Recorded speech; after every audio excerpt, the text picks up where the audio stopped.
edition of the Bill Kelly Podcast. Critical discussions in these critical times. I'm your host, Bill Kelly. Well, these are critical times on Parliament Hill.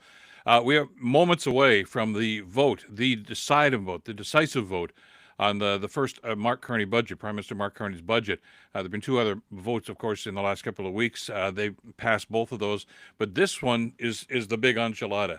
If the vote fails, if the budget is not passed by Parliament, we're into another election. I know we just had one in the springtime, but that's the way things are going to roll right now. High drama on Parliament Hill, maybe not quite as high as it was about 6 hours ago, because we do know that, of course, in a minority parliament, the Carney government needs votes. They don't have enough votes because of the number of seats that they have. Just about 3 hours ago, Green Party leader Elizabeth May announced that she will be voting in favor of the budget. After some assurances were told from the Prime Minister about some of the environmental issues that she was concerned about. So they only need either one vote or two abstentions for this to pass. That's the math that's going on here. And as you can see on our live feed here, you can see also on our screen, we're picking up the CBC News Network, feed, and they'll be doing the countdown here for us. It's a long process. I don't think tedious. I mean, there's some high drama going on here. But I want to just remind you as we start this, there are 343 MPs here. Well, 342 will be voting, we think. The Speaker, of course, does not vote unless there's a tie. We'll get to that in a couple of minutes. We don't know how many people are not in the House, but that may not even be a factor anymore, because we do know, of course, that they're allowed to vote remotely. That started during COVID, and they've carried that on since then. And we're told that at least 3 Liberal MPs probably are not going to be present, but they will say that they're going to be voting remotely. Now, that in itself, of course, could have a sense of drama to it, because, what if things mess up? I mean, we've all had that situation when you're trying to log into a Zoom meeting or whatever the case might be, and it's not working, or I'm getting cats on the picture. Who knows what's going to happen? As a matter of fact, it did happen with one of the previous votes, where a Conservative MP who was out of town tried to log in to vote and was unable to do so. But that's then, and this is now. This is, as we say, for the big one. So the Prime Minister is bringing the House to order. The Speaker is about to do the roll call here. And as I say, this is all going to be done in a very smooth fashion. And, let's just, do the math here, okay? As we mentioned, the Liberals need one more vote, plus the ones in their caucus to vote, or two abstentions. We know Pierre Poilievre, the leader of the opposition, the leader of the Conservative Party, has said that all of his members are opposed to the budget. Now, if you want to start parsing the words here, he didn't say they're all going to vote against it. He said they are all opposed to it. So we don't know if all the Conservatives are going to vote. That may, in fact, alter the vote and the dynamic and the ratio that's going on here. As a matter of fact, the name that comes to mind right off the bat, of course, about, will the Conservatives, we know the Conservatives as a party are not going to support this. But of course, we start thinking about, Matt Genero, who was the MP who is resigned, and is not going to resign till the spring, but he was the other one that was rumored to be crossing the floor to join the Liberal Party. And as the story goes, we're told that there was pressure put on him by the Conservative brass. Andrew Scheer comes to mind, and maybe Poilievre himself, that basically were told, threatened Mr. Genero, that if he were to do that, they were going to dig up dirt or present dirt that they already had on this guy. That's kind of the way politics works sometimes, unfortunately. So instead of crossing the floor to the Liberal caucus, he just said he was going to resign. And he's not in the House. He was not in the House all day, but of course he still has the option of voting remotely. However, in the previous two votes on the budget, on amendments to the budget, he didn't vote on either one of them. So will he vote on this one? Well, we don't know. We won't find out for another couple of minutes here. And that's just exactly what we're looking for here. Anyway, thanks for everybody who's jumping on side. We've got the chat room up, and we're going to talk with you and get your comments about what's going on as we talk about what's happening here. And a little bit later on, we're going to open it up to our subscription members for a little Q&A, too, about what's going to happen here in the next little while. As I say, the drama is maybe lessened, but it's still there. I mean, you still have to count this.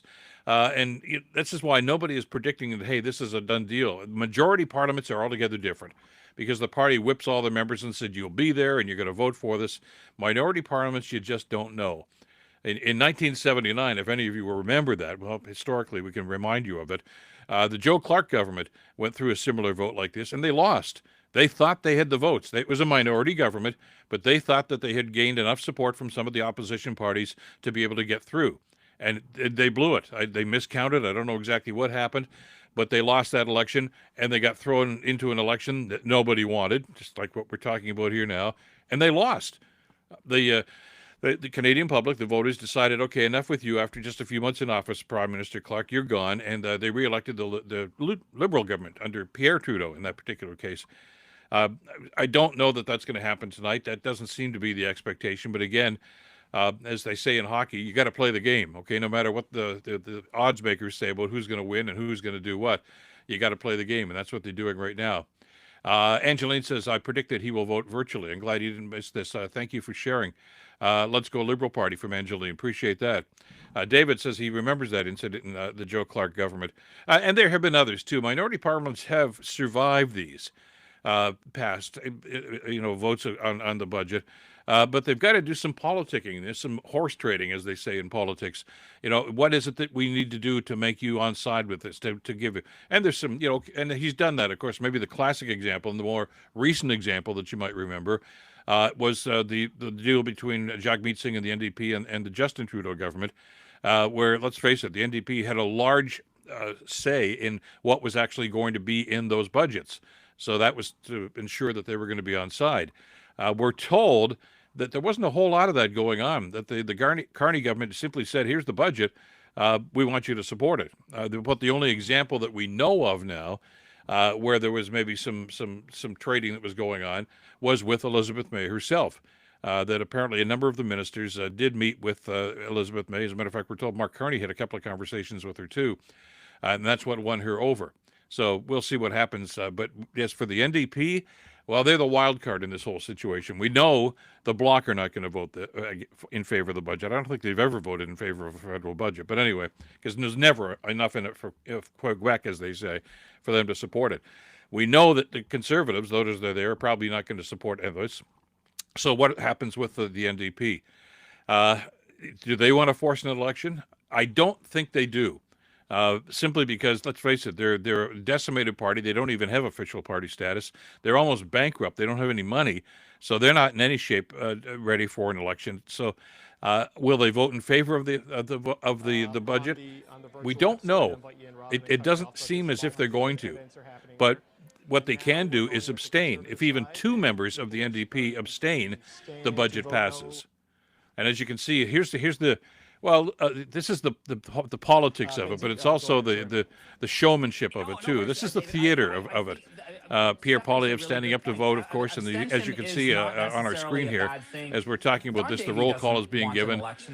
Those are the Conservatives, of course, on the front benches of the opposition side, and you can bet that it's going to be nay, nay, nay, nay all the way down there. Distance says, I care immensely about politics, but sports fans are partisan as they can be, and that's fine. In democracy, we should debate, criticize ideas, leadership, and policy. The says, I'm not a liberal, but I am very disappointed in everyone not trying to work to fix things. It's so frustrating. And I think a lot of people share that frustration, that, we expect after the election, which was in the spring, that, okay, those are the results. You don't all like them, and that's too damn bad, but go and work together. And that has happened in the past, reaching across the aisle and working on policies. And we saw that happen before the summer break. Coincidentally, as Pierre Poilievre was not in the House then, of course, he had lost his seat and was working towards his by-election. But the Conservatives did vote for the super bill about all the infrastructure plans that Prime Minister Carney was talking about. Great example of working across the aisle and doing what was best for the country as opposed to simply adhering to partisan politics. You don't see any examples of that with Poilievre in the House. That tells you about his leadership abilities and his style, doesn't it? Don says they grift money during elections. I think they get paid on top. This is the liberal wing budget, right wing budget. Some of the PC Conservatives should support it. I don't think they're going to, Robin. And I, by the way, I would challenge that, because I've heard Andrew Scheer and others saying this is a conservative budget. It's a fiscally responsible budget. And the Liberals have been presenting those for quite some time. Paul Martin, as finance minister, presented budgets just like this. Jean Chrétien, when he was prime minister, fiscally responsible. Short memory, you're going to think of the Trudeau years, the 10 years that Justin Trudeau was the prime minister. Fiscal responsibility, not so much. Huge deficits and spending on what some people think were not legitimate priorities for the government. It's a different leader and it's a different style. but it's really a revisiting, I think, of the style that the Liberals used back in those Chrétien and Martin days. And I think that's what we're looking for with this particular budget. So, I mean, you know, the Conservatives are going to say whatever they want to say. And if they want to call it a Conservative budget, that's fine. You know, be with that as it may.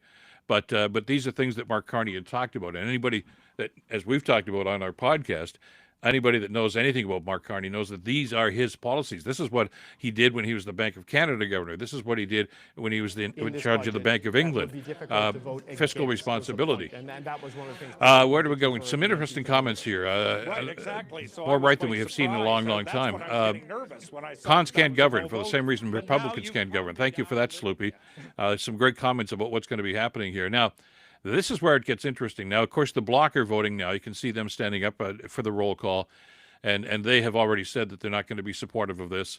But it's going to come down right to see what the NDP are doing. And now we're looking for a tally here about what's going to actually be happening here with the numbers. And it's going to really come down to abstentions, I would think, as opposed to some people who are actually going to change their minds and support the government on this.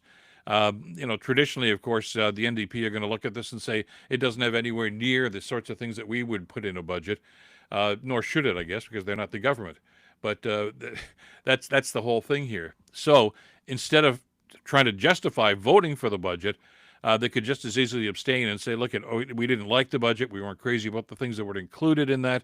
But you know, we didn't want to see an election. We didn't want to see the government fall. We want to start working together. And I think that's probably going to be their tact and their reason for the justification on this, too. So we see. Daria writes, great to have with you. Thanks for joining us on this, Daria.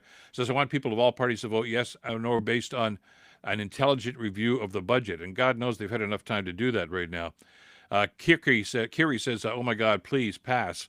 Born for Battle says the Bloc as a party has no meaning or purpose in a united Canada, and that's part of the problem. I get that. You know, we really and truly wish that, you know, people could have a broader perspective on this, but the Bloc have always just what's in it for Quebec, and I get that. That's their constituency, but they have no vision, nor do they seem to want to have any vision for the rest of the country. You know, their excuse always for voting against it. Well, there's not enough in it for Quebec.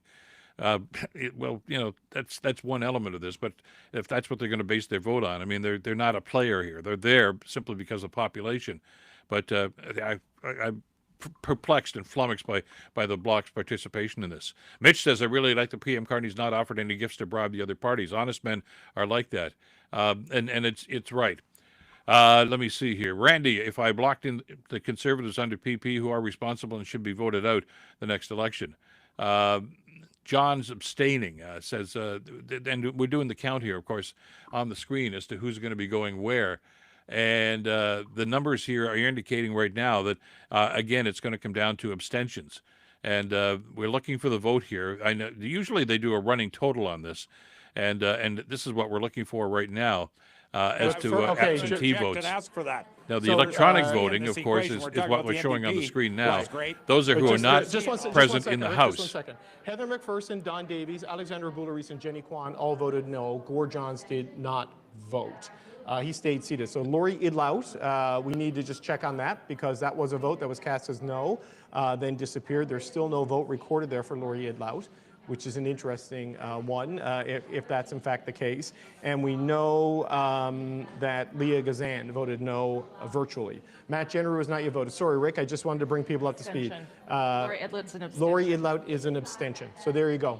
Gord Johns doesn't stand up. Laurie Idlout abstains virtually. Matt Jenneru may abstain virtually, it seems, or just not vote. And Rick, I'll come back to you, I promise. But if it's only 2 abstentions and 1 yes vote, it means the Speaker's going to have to vote to break the tie.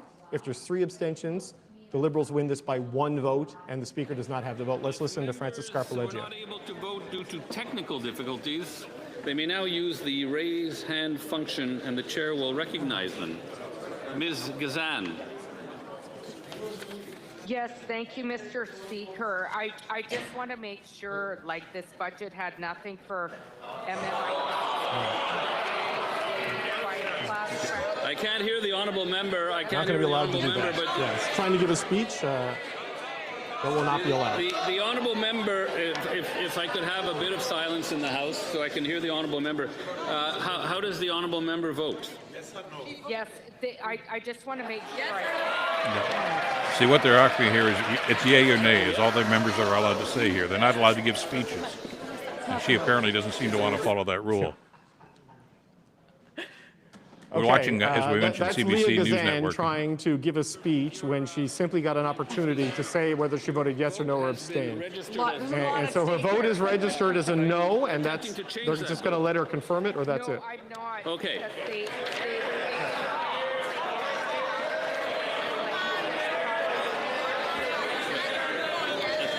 The honourable official opposition House leader has a point. Yes, Mr. Speaker, I had technical difficulty. I would like to vote no.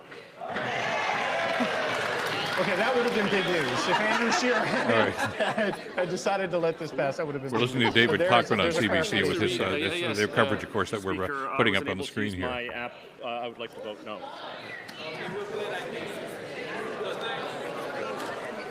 Anyone else? Still very Okay. tight here, as we can see. The table will now compile the results of the vote. So let's do the count here. This is where the drama comes in. Very frustrating, isn't it? 170, Nays called, 168, 168. So the budget passes. Well, there we go. 177 yeas, 168 nays. So the budget passes. The Speaker does not have to vote. The final vote count is 170 to 168. The vote of Elizabeth May, what appears to be the abstentions of Laurie Idlout and Gord Johns and possibly Matt Genereux for the Conservatives, were enough for the government to get a majority vote on their first budget without the need of a tie or a speaker to break the tie. Interesting that some Conservatives stood up very last minute to make sure they had a no vote recorded, either a technical issue or maybe a tactical issue that you wanted to see where this was going to go before, you ended up having an election. So, Okay. drama passed. Rick. Thank you, David Cochran. Thanks for that, and thanks to CBC for allowing the feed here too. So it's 170 to 168. The budget has passed, as you've heard, I'm sure 1,000 times over the last 2 or 3 days. Had there been a tie, and that was still a possibility at this stage, the Speaker of the House casts the deciding vote. Now, the Speaker of the House is a Liberal, of course, and before people say, "Well, he's a Liberal, he's going to vote for this," not necessarily, but tradition dictates. Because there have been situations where there have been ties in the past. Tradition dictates that the Speaker of the House will vote in the affirmative of the government, just to keep the government running. So, even if it was the Harper government or whatever, they vote in favor just to keep things going. The Speaker of the House is never going to cast a vote. Not that's against the rules, but just traditionally they don't. Never cast a vote that's going to bring down a government. They leave that up to the members that are doing the voting, which is it's a moot point at this stage, obviously, because it passes and the Speaker did not have to weigh in on this. So the drama is over. A little theater there, as we mentioned, with Andrew Scheer standing up there and saying my vote didn't get. You wonder if that was done on purpose, just so that he could have the floor for a couple of seconds, which is not unusual in politics, and certainly not unusual in the Canadian Parliament, of course, for people to try to jump in there and grab the spotlight if we could, as you saw from one member there that wanted to give a speech. Not allowed. That's against the rules, and it's really just the way things happen here. And I know this is a thing that's set up, and these are the rules, and these are the rules you're supposed to follow, and this is the procedure. But the behavior in the House of Commons is somewhat problematic, and I find it bothersome, and I think an awful lot of people do. And frankly, I think it's what turns off a lot of people from following politics, which is regrettable because you need to follow politics. Because I used to hear this all the time when I was doing the radio talk show. For many, many years. You're like, oh, I don't follow that. I don't get involved in that. I don't really care about that. That means you don't care about your lifestyle. You don't care about your taxes. You don't care about your health care. Of course you should. You need to care about this. You may not like the way people that are doing it. Might not like what they're doing, but you damn well have to care. It's a responsibility you have as a citizen. Anyway, Distant Tranquility says, D. Matthews says there were perfectly valid reasons to vote no. There were also no votes that were likely not voted for those reasons. And I wonder about that. And as we talked about, Poilievre has mentioned this, and other conservatives have mentioned this over the last 7 or 8 days, that of course they're going to vote no. They're the opposition. Well, the opposition, by definition, doesn't mean you have to oppose everything the government does. It means that you hold their feet to the fire, you hold them accountable, and you vote according to your conscience, certainly, and vote, is this in the best interest of Canada? To simply say, well, it's a Liberal budget, so we're going to vote no for it, I think is petty, quite frankly. Not that it doesn't happen in the past, and it probably will happen again in the future. But it's one of the things that really frustrates me about watching politics, because you have people who are simply going to vote on partisan lines. Sean says 100%, Bill. That's why I watch you and others like you, because watching them is a gong show. Well, thank you, Sean. Appreciate the comments. We try to cut through a lot of the BS here. It's difficult sometimes. Sometimes you need a machete to try to hack your way through some of the stuff that's going on here, but that's what we need to do here. That's one of the responsibility. Says more Canadians watch the USA than Canadian news. Well, we're inundated with American news, I guess, simply because of the stuff that we watch on networks. But it's important for us to pay attention to what's happening. Probably as much, if not more important than ever has been in our history, because of what's going on in the United States politically and what's happening globally right now. We can't sit back and not pretend that what's going on south of the border or what's going on in Europe or what's going on in Asia has impact on Canada, because it does. And when there are trade wars and when there are conflicts that are going on, and you have tariffs that are unnecessary and maybe even illegal, it has an impact on your life. It's what you pay at the grocery store. It's what you pay at a Home Depot or Home Hardware or whatever it is. They have an impact on your everyday life. So you have to pay attention. It's important for us to pay attention to this. And so many of you who have jumped into our chat here clearly are suggesting that you are paying attention. Douglas says, I would like to have voted for them when the time comes too. I do pay my bills. NDP has permanently lost all 26 votes of my family. That's Sloopy, who's getting a little ticked off, I guess, with some of the attitudes that are going on here. I hope that it was worth it, and I hope millions of Canadians tell them to go to Hades in the future. Well, that's a party, and you can see on our screen there, we're still with the CBC feed.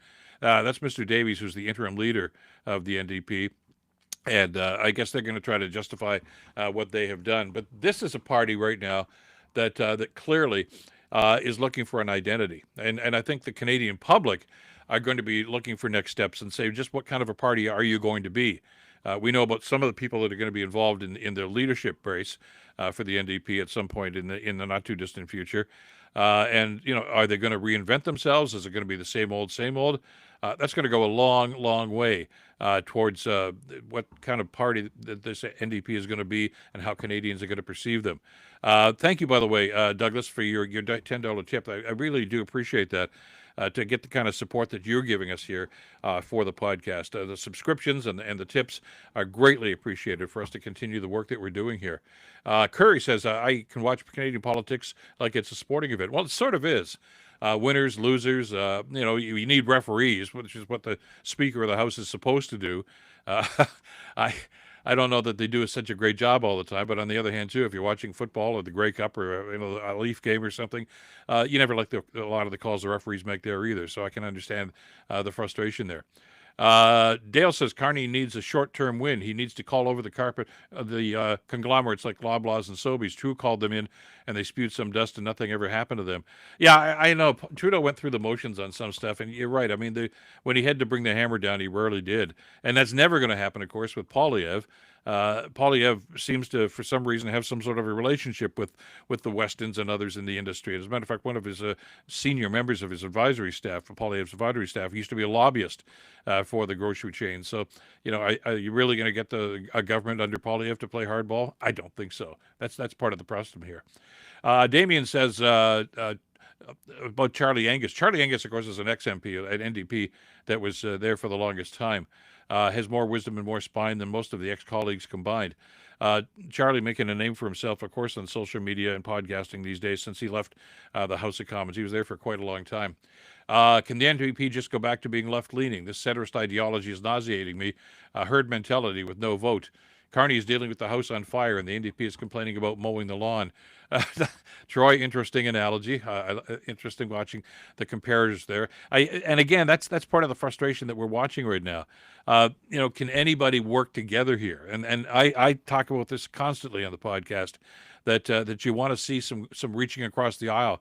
I have a disability, so every election is essential for me to follow. The last time we had a Conservative PM, I lost many of my human rights. Thank you for that, Robin, and I appreciate your insights into this. And that's why it's important. That's why it's important for us to follow politics and to understand what's going on. And I don't suggest that everybody needs to read all 500 odd pages of this budget, but you need to understand, okay, what is going to impact me? If you have a disability, if you have a medical condition, what's the government doing, or in some cases not doing for you? Those are things that we need to know, and you need to educate yourself about this. And wait, how did Heather McPherson vote? NDP, my riding. Well, we'll get the individual votes a little bit later on. It was hard, actually, Trevor, for us to follow on the screen here. Exactly what they were voting, and who was voting what. We do know that some of the NDP caucus did abstain from voting, or just did not vote, which I guess, by definition is abstaining. She voted no, we're told. Thank you for that, Sloopy. You've got the volume up, and we couldn't actually hear that. Kiki says we all want them to work together like grown-ups. Not at all. Wish it could happen. I wish it could happen. This is about Canadians, and that's why This is Don Davies. So let's jump in for just a second, see what he's got to say. Last week, to go across the country to talk to Canadians and our constituents and find out what they said and what they wanted. And it is very clear. There is a strong consensus in this country that Canadians do not want an election basically 6 months after the last one. They also are feeling the precarity and the instability of the moment. We have Donald Trump still menacing our country and serious economic issues. Canadians want us to be in Parliament addressing those serious issues, and so that's why we're taking the position that we're taking. Why isn't your caucus united? Why isn't your caucus united? Why aren't you showing a united front? Well, look behind me. Our caucus is entirely united. You voted differently. No, we didn't vote differently. We voted no against this budget, and we had a couple of abstentions, which is, of course, that happens in many cases, but nobody voted at cross purposes. Did you get it from the government? Prop up the government. The abstentions prop up the government. I think there were abstentions on the Conservative side too. Are they propping up the government? Why don't you go ask Pierre Poilievre? All right, this is the politics of it now, and you're going to hear, I'm sure, later on from Poilievre himself about. Isn't that the Liberals' responsibility? Yes, it is. In fact, it's all parliamentarians' job. Why abstain? Why allow them the chance to not go to an election by abstain? Why make that choice? I'm sorry, I'm not understanding your question. You're saying it's the Liberals' job, but yet you're helping the Liberals avoid an election by abstaining. Why? Look, there's 343 people in the House of Commons. I've said from the beginning that it's Mark Carney's responsibility as the Prime Minister of a minority government to craft a budget that can earn majority support. But at the same time, we're in a unique situation right now, 6 months after the last election, where Canadians don't want an election right now. I haven't heard anybody dispute that. There is no strong desire for an election among the Canadian people. And we believe that it's important to tap into what Canadians want. And second, what's very important is the economic precarity that we're facing right now. We have serious economic issues. Mr. Trump is changing his mind every day, and it's not the right time for our country to plunge into an election. All right, so these are the media scrums, and this is what happens. Let me kill the volume on this because I want to come back and talk a little bit about what Don Davies is talking about here. And he's right to a point. Of course, the government puts their budget out there and wants to get the support even in a minority situation. But if you heard some of the comments from Mr. Davies, and certainly from the Conservatives after the budget was presented a couple of weeks ago now, there are things in there that are addressing what the Prime Minister and his team thinks are the concerns of this country right now. But there is no flexibility. There is no, okay, that's not a bad idea, but maybe we could work on this. Maybe we should do this. Maybe spend more money on this particular part of the program. You don't like the housing program. Because let's face it, when you were talking during the election campaign back in the spring, there was talk about more houses, about infrastructure investment, et cetera, et cetera. Well, that's in that budget. So, and the fact is I say, from the Conservative standpoint, and this is just, as I mentioned, the way that Poilievre and Scheer and others just seem to operate these days, is if it's a Liberal idea, it's bad and we're not going to support it no matter what. And this is why we are at a stalemate politically in this country right now. Don Davies is absolutely right. Canadians want these people to work together. They're not going to agree on everything. That's simply not going to happen. We get that.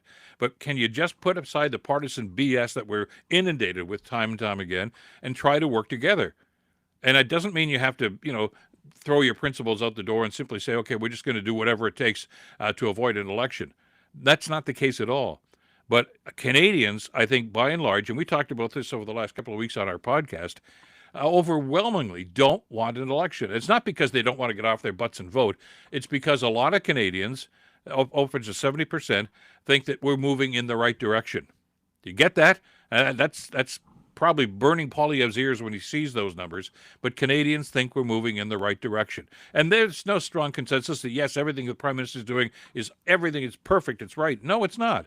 But we're going in the right direction when it comes to the kind of investments we're supposed to make here. So if they were to bring this government down with this vote today, and thank God they didn't do that, those people are going to go knocking on doors in their constituency and saying, yeah, I know that program was in place. Yeah, I know that we could have got a new rec center. I know that could have happened. I know that that port would have been reestablished. But we voted against that because, well, that was the Liberals and we're not Liberals. Do you really think the Canadian people are going to tolerate that attitude?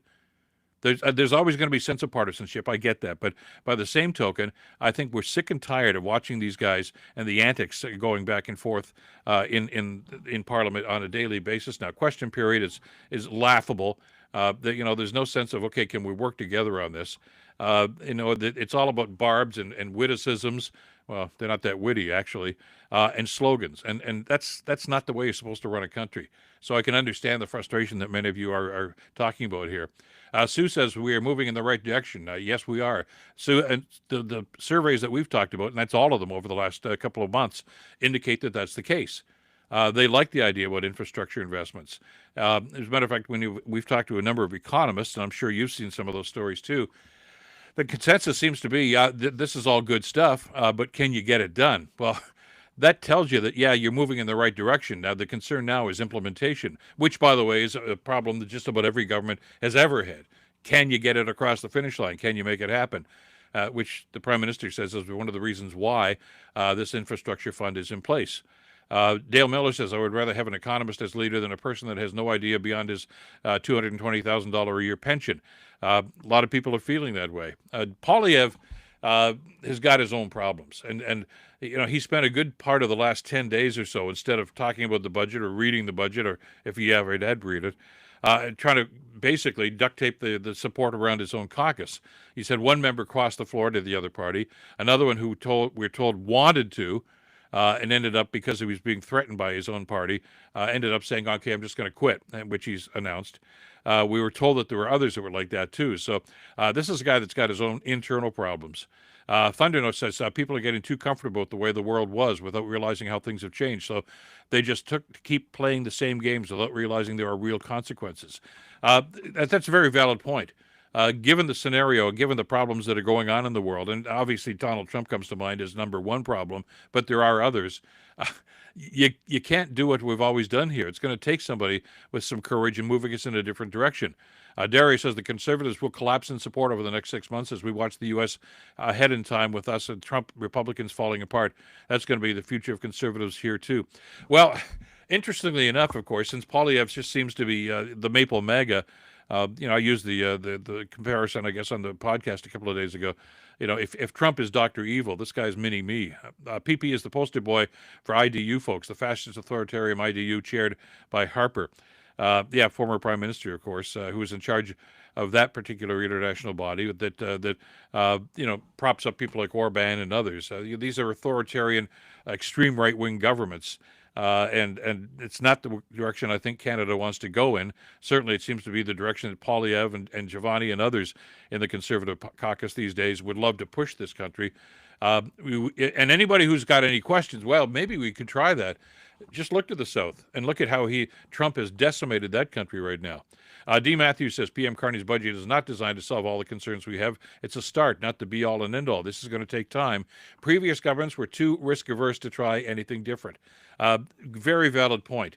It's very, very difficult for politicians to show courage and say, you know what, we've always done it this way, now we're going to go this way. And in our particular case, it was necessary, absolutely necessary, to have a prime minister that's going to take us in that direction. And he's got a track record. And for the Conservatives and, well, the NDP and certainly the Bloc to simply say, well, we're simply going to be dismissive of that because it's Liberals. That's old thinking. It's ridiculous thinking. And it's not the sort of thing that's going to move this country forward. Kiri says, I was hoping more would cross. They may. We don't know. listening to David Cochran on CBC just before we came on the podcast here, and he's saying, and he and Rosie Barton were saying that they still hear rumors that there could well be more crossings later on. Leslie, thank God, and you, Bill, for all your work. Well, I appreciate that, Leslie. We want to make sure that first of all, you're engaged and we're having a dialogue back and forth.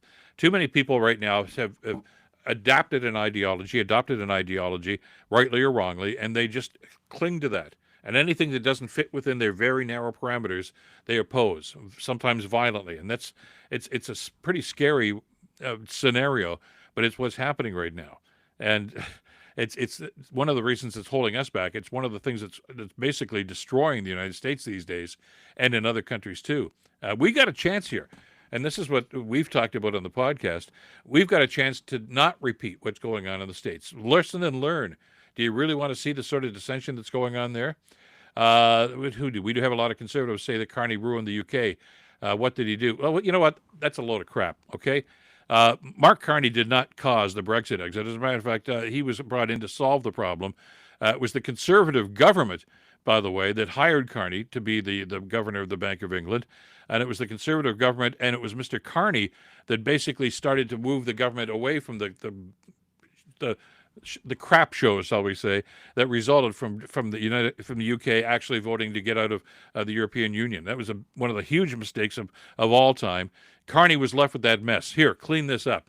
David Cameron, who was the prime minister at the time, resigned. They were leaderless. They had a couple of very limp leaders that came into play.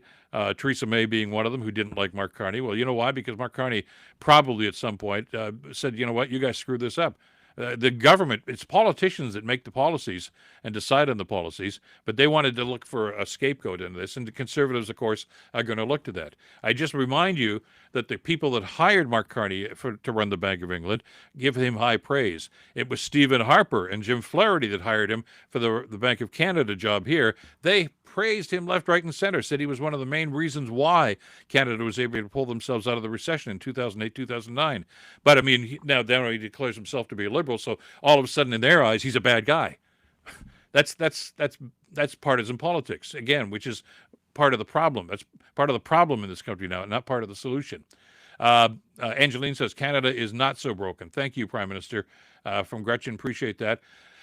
42 says, John Roston saw The Collapse of Globalism, or Richard Wolff Contending Economic Theories, or Stephen Keen Debunking Economics.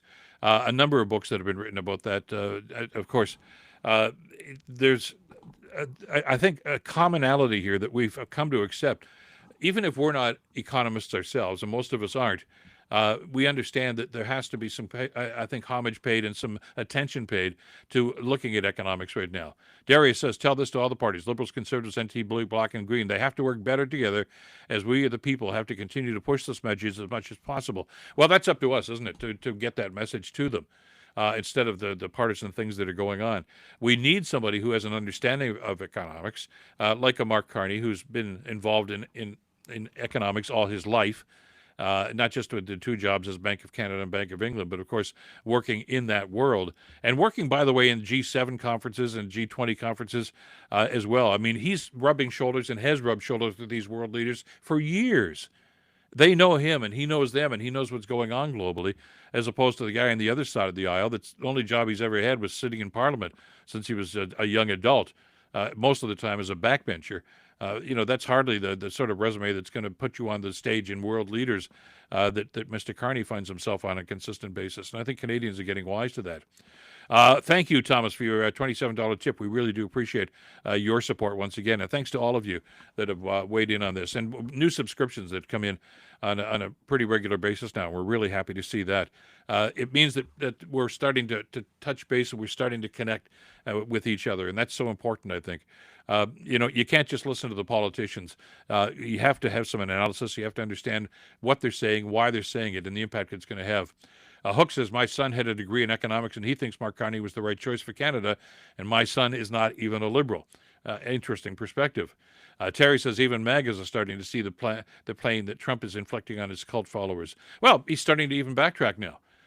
Trump over the weekend, I'm sure you saw the stories, has rescinded a number of the tariffs he put on things like beef and others.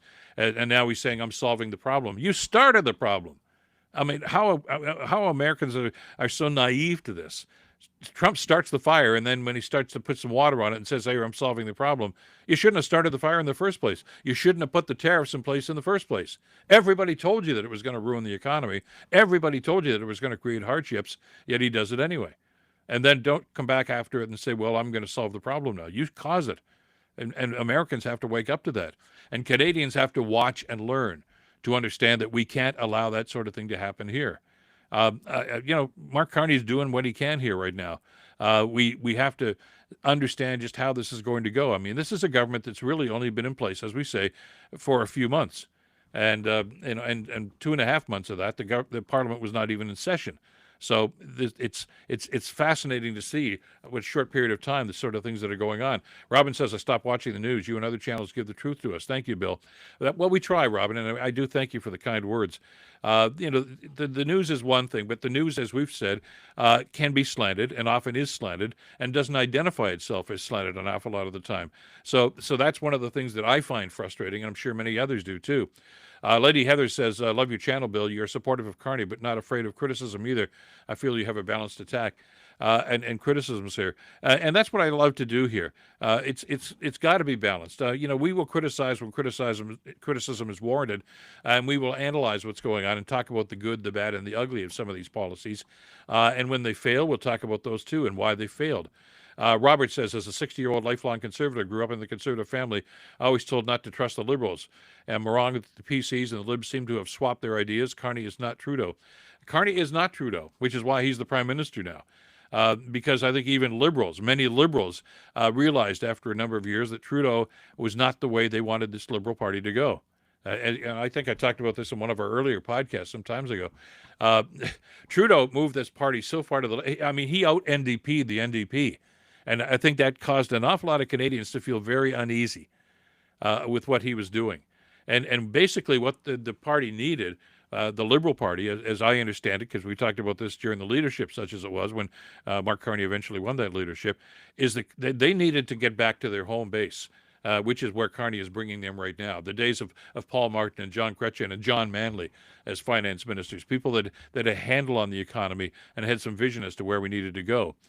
Reva says Carney needs to beef up his communication staff. Somebody has to simplify the multiple complexities within the economy right now.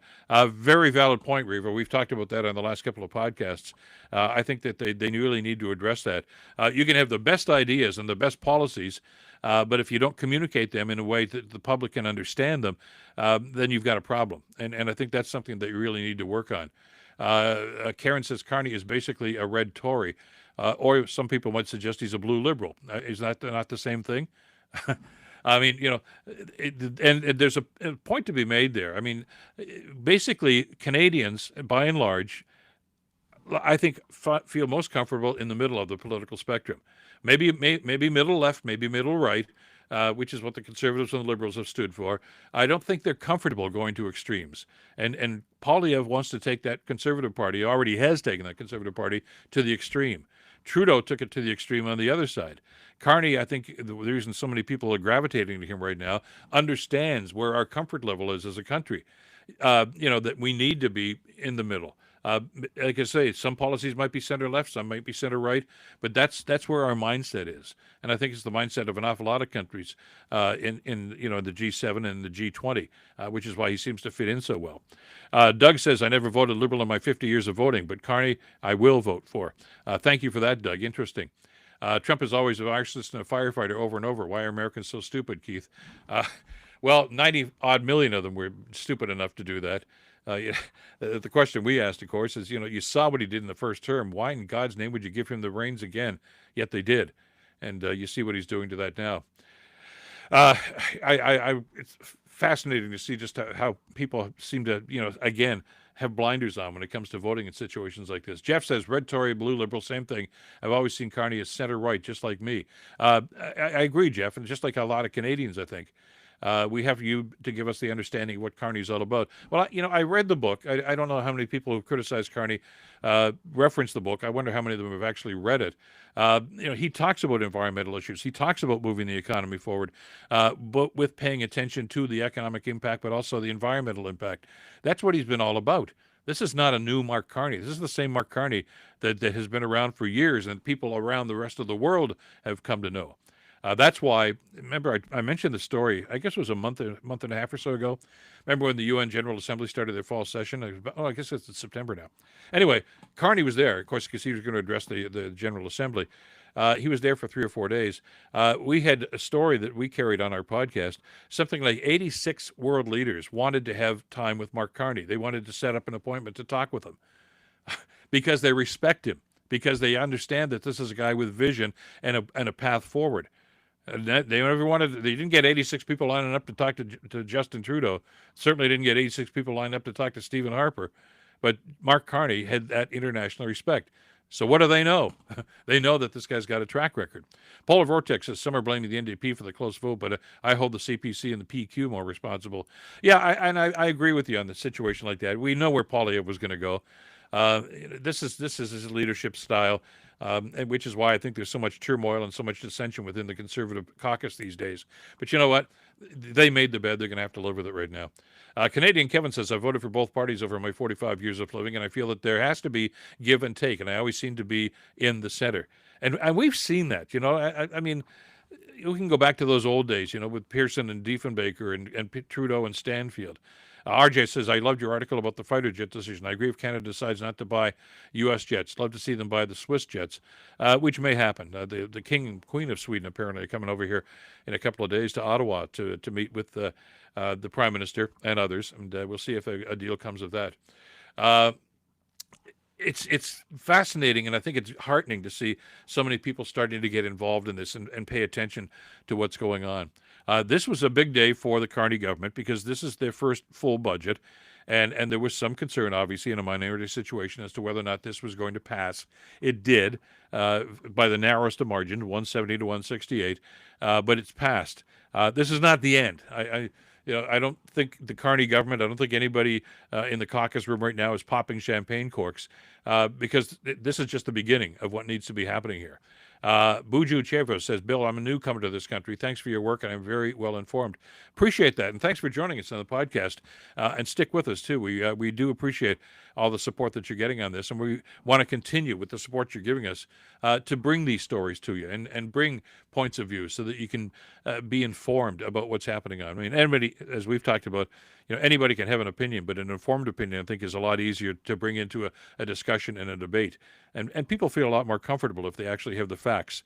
And I saw an interesting quote. I'm going to give you just a couple of seconds about that. Linda says, if you want to know what's really happening, watch Bill. He knows the truth. Oh, thank you so much, Linda. Thank you for your support on this. Now, as when we just hear, it's one of the interesting things. I just talked about this in different terms. It passed now. It's time to put up or shut up, and let's put some stuff together.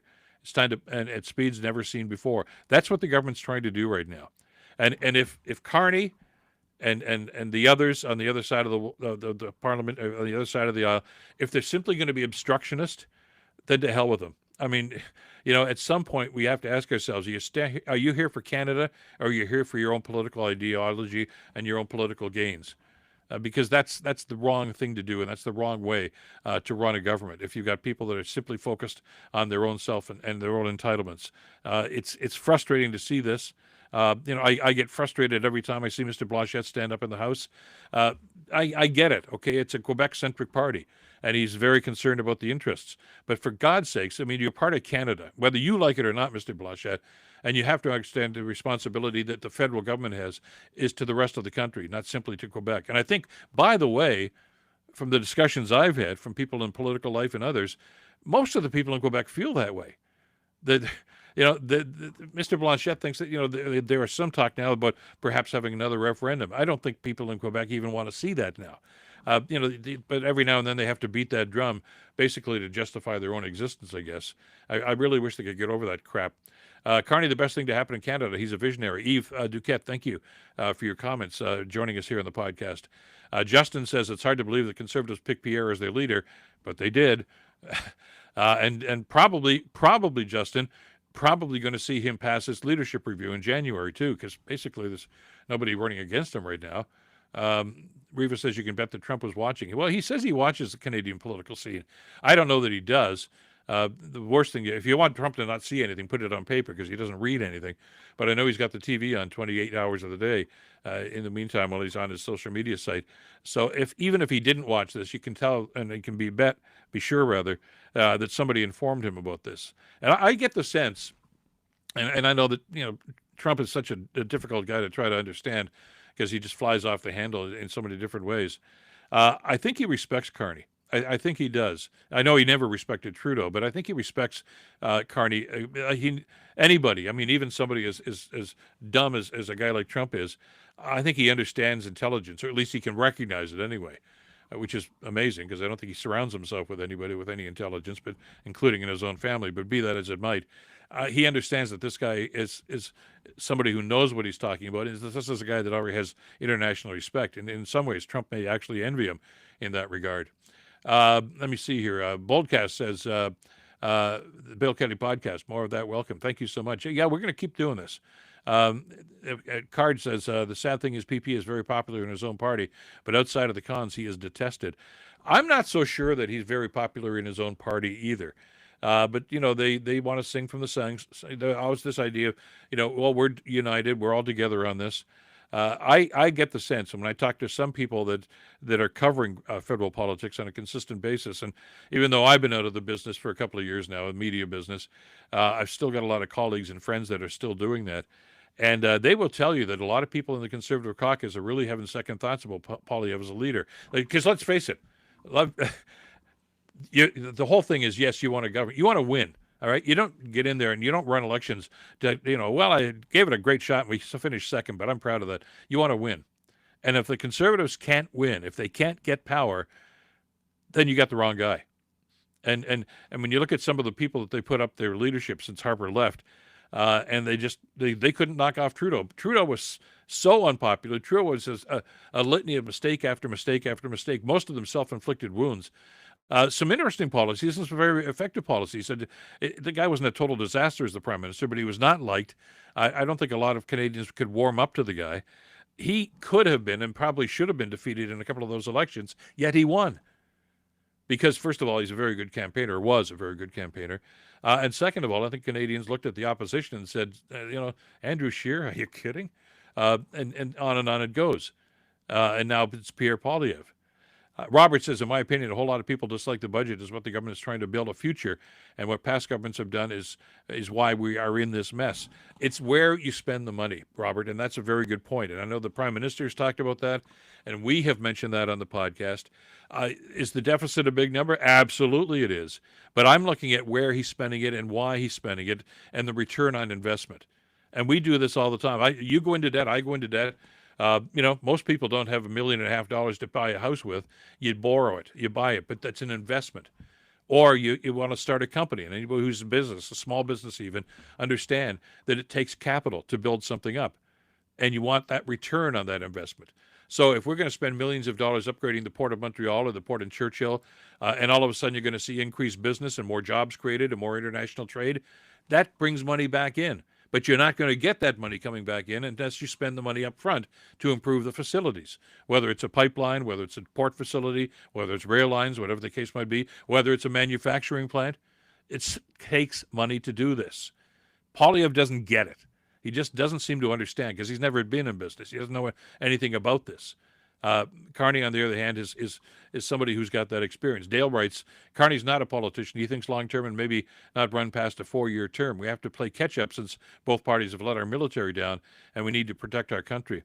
Yeah, that was tragic, Dale, to see past governments really kind of decrease spending on military, and especially with veterans. And when it comes to our presence, I was always, quite frankly, embarrassed when we would be chastised, and not just by the U.S. government. I mean, Trump has been very overt in his criticism of Canada and their NATO commitments.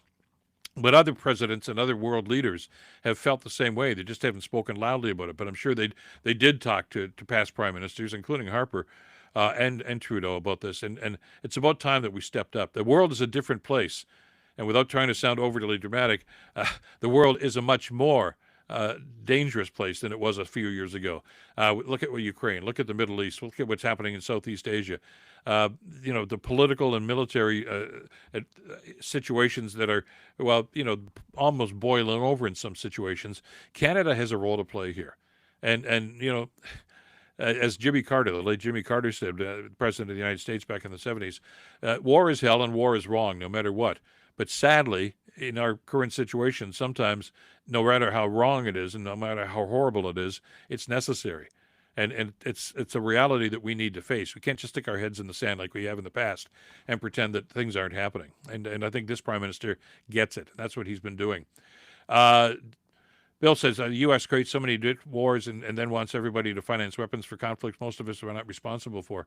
And that's part of the problem here, of course, what's going on, Daria. And I know that we have to pay attention to this, and we have a moral responsibility, I think, with Ukraine and with other situations like this, and including in Palestine, by the way, to support the people and to support those nations that are trying to survive. And when I say Palestine, by the way, because I know I'm going to get responses to that, I'm not talking about Hamas. I'm talking about the Palestinian people. All right, not everybody that lives in Palestine is a terrorist, and not everybody who died in some of those onslaughts and some of the horrific situations we saw were terrorists. And it's terrible to see people suffer in Ukraine, in Palestine, in Gaza, and in so many other places in the world. And we can't turn our back. Canada has never been a country to simply say, we don't care, we're not going to do anything about this. We have that sort of responsibility. We're going to wrap it up in a couple of minutes, but I want to get some more comments on here, too, because obviously you're engaged, and that's great to see. Christos says we need to invest in nuclear weapons. Well, that's a discussion that I think the NATO folks are going to have about weaponization, exactly what we're going to be doing, because I think it's so important to understand that we have to play a role, as does Germany, as do other NATO nations, and the United States. Thank you for the tip, Captain Do. Really do appreciate that. The support is overwhelming, and it's gratifying to have so many people jump on board here. If you're new to the podcast, welcome. It's great to have you with us. And this is what we do. We talk about the issues. We get engagement. We try to talk about different ways of looking at things. I try to sift through the stuff. I have the greatest respect for the traditional media. I don't call this mainstream media crap or fake news like the idiot does down south of the border. Media has a role to play here. And I'm troubled, just like many of you are, about intervention of media. And, I've talked about this in the past. An awful lot of the media in Canada right now, especially the print media, is controlled now by, it's a U.S. conglomerate, actually. It's run by a guy who's a big Donald Trump fan. As a matter of fact, he was one of the major contributors.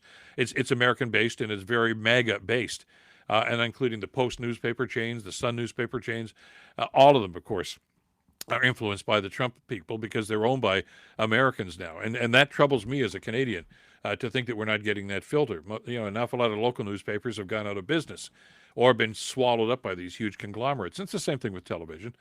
We've got the major networks here, but CTV is Bell Media, and that's owned by people who are very conservative, as Global, which is another agency like that. So you're always going to get that bent. And there was a time when there's a difference between reporting and editorializing. Those lines have been blurred, and people simply take somebody's opinion and state it as fact, and people simply buy it because they figured, well, it was on TV, so it must be true. It's not always the case. We need to do our homework, and that's what we try to do on this podcast. Let me see here. Riva says, True North, strong and free. Let's build. That's, I think, the message that the Prime Minister is giving. And this is one of the things that I think we need to be consistent about here. Maureen, thank you for your tip, and thank you for your support with the podcast. Thanks to everybody that has weighed in on this. We're going to wrap it up in just a couple of seconds here. Alamich, it says 130 newspapers in Canada are MAGA-owned.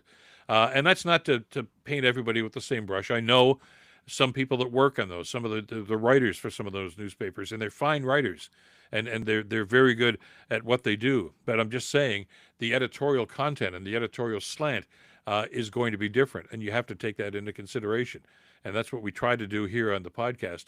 And please understand that read what you want. I get that, and I read some of the stuff.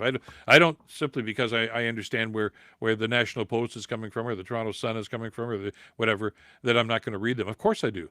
Because first of all, I want to be informed. I want to get those opinions. I'll disagree with them often, but at least we need to have that conversation. You can't just shut yourself out and say, this is exactly what I'm going to think, and I don't want to pay any attention to anything else. It's one of these things that we have to be aware of what we're doing, and at the same time understand where they're coming from on the political spectrum or otherwise too. Penny, thank you for your $20 tip. It's great to see the support that's happening here. And yeah, Mac, you were just absolutely right here. It's not the reporters, it's not the columnists oftentimes, it's the editorial staff and the writers. And we saw that happen, by the way, even in the States. Isn't it amazing how much we can learn from the States by some of the screwed up things that they're doing right now? Jeff Bezos, who of course is a very tight friend with Donald Trump, and a billionaire who doesn't really seem to give a damn about anybody in the community except himself, bought the Washington Post, which was a great newspaper, and a newspaper with an incredible history. It was the Washington Post with Watergate. It was the Washington Post with the Pentagon Papers and Daniel Ellsberg. And I know it was New York involved, but they have such a great tradition of digging stories up and putting up with the political BS to make sure that the truth got out there. Bezos comes along, and all of a sudden it's simply become a right-wing wag for MAGA. And it's happened with other newspapers at the same time. And it's got to be frustrating to see that happen. So anyway, that's probably a topic for another show, and we're certainly going to get to that. Dale says critical thinking is what's missing here. I follow only a few now, and besides, Bill has the House and EI for the critical thinking. And that's what we need to do here is think it through. Just because it's in print doesn't mean it's the truth. That's what I say. You got to cut through the MAGA BS and with the Maple MAGA BS, which I guess we're being inundated with on a pretty timely basis here too. Now's the time to allow the budget as proposed to take effect, but I'm sure PP will do his best to point out all the things that he thinks are wrong with it. Absolutely. But you as a consumer, and we're all consumers of government services in one way, shape, or form, we are voters. We are the people that elect these people to our houses of parliament. We have to pay attention. And I thank you so much for joining us here on the podcast today and talking about this. It's an opportunity for us in a situation like this. It's a key moment in our political endeavors in this country. It's part of the process. It's part of the democratic process. There was a vote in the House of Commons. Our people that we elected and sent there voted on the budget today. And yeah, there was some theater going on there and a little bit of horse trading. That happens in politics. But at the end of the day, the vote was that this budget has passed, the government stays in place, and now the work has to begin. All right. I mean, we've already heard about some of the government announcements from the Prime Minister about some of these major projects, and that's a great start. And it's great to see that we're moving in that direction. But you've got to get parliamentarians on side and working together. And like I say, I'm not naive. I'm not looking at this through rose-colored glasses. I don't expect them to all have their hands locked and singing Kumbaya down the street. Down Spark Street. That's not going to happen. But the goal should be what's best for Canada, not what's best for Pierre Poilievre, not what's best for Blanchette or anybody else. It's what's best for Canada. And I got to tell you something, because you watch and you read and you listen to podcasts like this, and there's some other great folks on social media right now with their podcasts, and still a great number of people within the traditional media who are trying to bring those stories to us too. And when you discern that there's somebody there, or maybe a group of them, that are in Ottawa for the wrong reason, then you and I have a responsibility to do something about that. Anyway, thank you so much. We're going to wrap it up right now. Thank you so much for the podcast. We're going to sign off right now, and then we're going to do a quickie, few minutes of Q&A with some of our subscribers that have been requesting this for the longest time. So we'll do that in a few seconds. In the meantime, if you're new to the page, thank you so much. Stay with us. We do this on a daily basis, talking about the issues of the day, and it's the Bill Kelly Podcast. And as we've always said, that we ask you to not just listen to what they say, but watch what they do. This is what you really get an idea as to what's going to be happening and what is happening, because it is going to have an impact on your life. Thanks as always to Madeline Kelly for the great work producing the podcast for today. And as we say every week on the podcast, stay in touch and stay informed.